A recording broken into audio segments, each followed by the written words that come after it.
In DVT, you can quickly add a breakpoint by double-clicking on the editor vertical bar. Execution is suspended whenever it reaches the corresponding line of code, for example, during the UVM runtime elaboration, allowing you to perform further interactive debugging. Sometimes it is helpful to suspend execution only after encountering a breakpoint a specific number of times.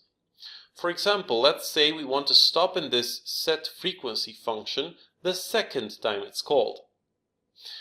To do that, right-click on the breakpoint and select Breakpoint Properties from the context menu. Check the hit count box and enter the number of times the breakpoint should be hit before actually suspending the execution.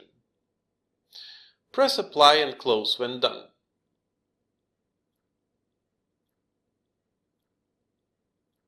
After being hit twice and suspending the execution, the breakpoint stays disabled either until it is explicitly re-enabled or its hit count is modified. By the way, the hit count can also be configured from the breakpoints view. Note that the breakpoint was automatically re-enabled.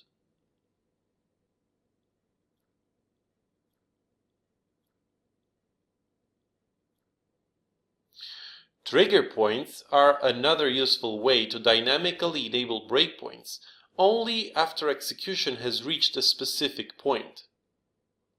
For example, let's say we want to stop in this setFrequency function only after either the alert escalation or the push-pull agent has been built.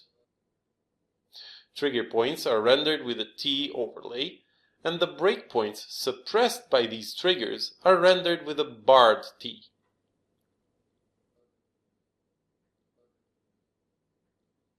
When setting trigger points, all other breakpoints are suppressed until any of the trigger points is hit. Notice that after the first trigger point is hit, execution stops. All trigger points get automatically disabled and breakpoints get reactivated. After we press resume, the breakpoint, which was suppressed until now, does suspend execution.